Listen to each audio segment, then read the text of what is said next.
svakog dana tu, u dobru i zlu. Ananas piše, priča, na glas govori, ona je tu da te nagradi, da ono što ne znaš, da te nauči.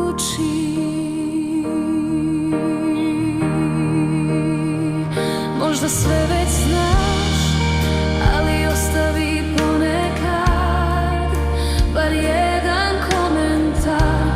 Potraži istinu u rečima, životopisno utiskano u svako slovo njene umotvorine, poeme, ljubavne proze,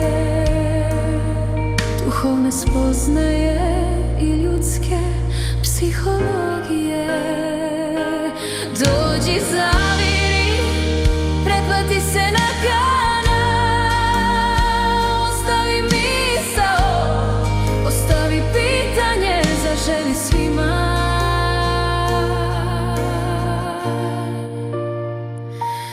Dobar dan.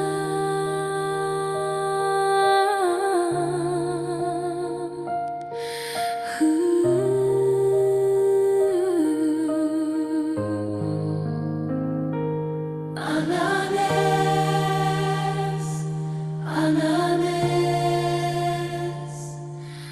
ananas. Dobrodošli.